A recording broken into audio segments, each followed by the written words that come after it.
जंगल का जासूस चूहा और शेर की समस्या। घने जंगल के बीच में सभी जानवर मिलजुल कर रहते थे। इस जंगल का राजा था शेर सिंह, जो अपनी समझदारी और साहस के लिए मशहूर था। एक दिन अचानक जंगल में हड़कंप मच गया। शेर सिंह के भोजन का भंडार चोरी हो गया था। इसमें सूखे मेवे, अनाज और बाकी जरूरी चीजें थीं, जो पूरे जंगल के लिए बहुत अहम थीं।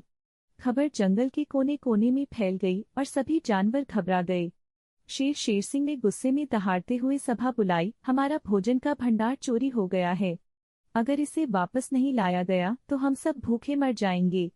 यह कौन कर सकता है? सभा में सब चुप थे। कोई भी इतना साहस नहीं जुटा पा रहा था कि कुछ कह सके।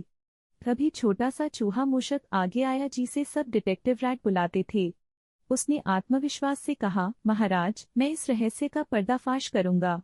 मैं चोर को ढूंढकर लाऊंगा, चाहे जो भी हो जाए। शेर सिंह ने गहरी सांस ली और बोले, मूषक, तुम पर हमारा भरोसा है, पर यह काम आसान नहीं होगा, सावधान रहना। अगले दिन से मूषक ने अपनी खोजबीन शुरू की। सबसे पहले वह उस जगह पर गया जहां से भंडार गायब हुआ था। उसने देखा कि वहां पर गहरे पंजों के निशान थे और मिट्टी बिखरी हुई थी। यह तो कोई छोटा चोर नहीं है, उसने सोचा। जरूर कोई बड़ा शिकारी होगा। मूषक ने अपने दोस्त तोता पोपट को बुलाया, जो ऊंचे पेड़ों पर बैठकर सब देखता था। पोपट ने चहचहाते हुए कहा, मूषक, 2 रात पहले मैंने लोमड़ी माया को वहां देखा था। वह भारी बोरियां खींच रही थी और जंगल के गहरे हिस्से की ओर जा रही थी। मूषक ने उत्सुकता से पूछा, क्या तुमने उसे चोरी करते देखा? पोपट ने सिर हिलाते हुए कहा, नहीं, पर वह बहुत संदिग्ध थी। मूषक ने कहा, शुक्रिया पोपट, अब मैं माया के पास जाऊंगा। वह गुप्त रास्तों से जंगल के भीतर चला गया। वहां कांटेदार झाड़ियां और खतरनाक शिकारी भी थे, लेकिन मूषक ने अपनी फुर्ती और होशियारी से सभी बाधाओं को पार कर लिया। कुछ देर बाद मूषक माया के ठिकाने पर पहुंचा। वहां माया आराम से बैठी थी और उसके चारों ओर चोरी का सामान बिखरा हुआ था। तो ये माया ही चोर है, मूषक ने खुद से कहा। उसने एक योजना बनाई। पास ही उसने सूखी लकड़ियां और पत्तियां देखीं। आग और धुआं माया को बाहर निकाल देगा, उसने सोचा। मूषक ने पत्तों में आग लगाई और जल्द ही धुआं फैलने लगा। माया घबरा गई। क्या हो रहा है? वह चौंक कर बाहर निकली। यही मौका था। मूषक ने फुर्ती से सारा चुराया हुआ सामान इकट्ठा किया और गुप्त रास्तों से भागने लगा। लेकिन माया ने उसे देख लिया।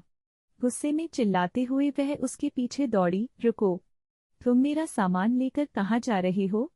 मूषक जानता था कि उसे मदद की जरूरत है। उसने अपने दोस्तों को संकेत दिया। रास्ते में गिलहरी, बंदर और खरगोश तैयार थे। जैसे ही माया पास आई, सबने मिलकर जाल खींच दिया। माया उसमें बुरी तरह फंस गई। माया ने बाहर निकलने की बहुत कोशिश की, लेकिन सब जानवरों ने उसे मजबूती से पकड़ रखा। उसी वक्त शेर सिंह वहां पहुंचे। उन्होंने गर्जते हुए कहा, माया, तुमने हमारे साथ धोखा किया, अब तुम्हें इसकी सजा मिलेगी। माया ने माफी मांगी, पर शेर सिंह ने उसे जंगल से बाहर निकालने का आदेश दिया। मूषक ने चुराया हुआ सामान वापस लौटाया। शेर सिंह ने उसकी पीठ थपथपाते हुए कहा, मूषक, तुम्हारी होशियारी और साहस ने पूरे जंगल की रक्षा की है। हमें तुम पर गर्व है। सभी जानवर खुशी से झूम उठे। उस दिन के बाद मूषक जंगल का सबसे बड़ा और प्रिय जासूस बन गया।